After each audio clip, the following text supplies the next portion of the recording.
Bollywood young hero Raj Tarun love ఎపిసోడ్‌లో ట్విస్టుల మీద ట్విస్టులు చోటు చేసుకుంటున్నాయి. హీరో రాజ్ తరుణ్ తనను ప్రేమించి మోసం చేసి మరో హీరోయిన్‌తో ఎఫైర్ పెట్టుకున్నాడని లావణ్య అనే యువతి పోలీసులకు ఫిర్యాదు చేసిన విషయం తెలిసిందే. తనను శారీరకంగా వాడుకొని ఇప్పుడు హీరోయిన్ మాల్వి మాల్హోత్రా మోజులో పడి నన్ను వదిలేశాడని లావణ్య ఆరోపించింది. ఈ నేపథ్యంలోనే శుక్రవారం మీడియాతో మాట్లాడిన రాజ్ తరుణ్ లావణ్య పచ్చి అబద్ధాలు చెప్తుందని ఆమె వ్యాఖ్యలను కొట్టిపడేశాడు. లావణ్యతో గతంలో రిలేషన్‌షిప్‌లో ఉండేదని, ఇప్పుడు ఆమెను పెళ్లి చేసుకునే ఉద్దేశం లేదని కుండబద్దలు కొట్టి చెప్పాడు. ఈ క్రమంలో లావణ్య వ్యాఖ్యలపై హీరోయిన్ మాల్వి మాల్హోత్రా రియాక్ట్ అయింది. శనివారం ఆమె మీడియాతో మాట్లాడుతూ లావణ్య ఆరోపించినట్లుగా హీరో రాజ్ తరుణ్‌తో నాకు ఎలాంటి సంబంధం లేదని, కేవలం అతడు సహనటుడు మాత్రమేనని తేల్చి చెప్పించింది.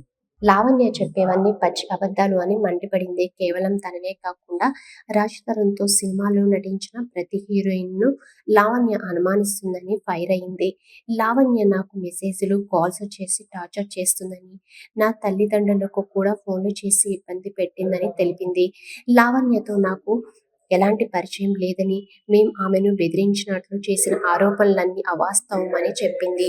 షూటింగ్ తర్వాత 6 నెలలు రాజ్ తరుణ్‌తో టచ్‌లో లేనని, సినిమా ప్రమోషన్స్ కోసం రీసెంట్‌గా మాట్లాడానని, దీంతో మళ్లీ అనుమానంతో లావణ్య మెసేజ్‌లు చేస్తుందని క్లారిటీ ఇచ్చింది.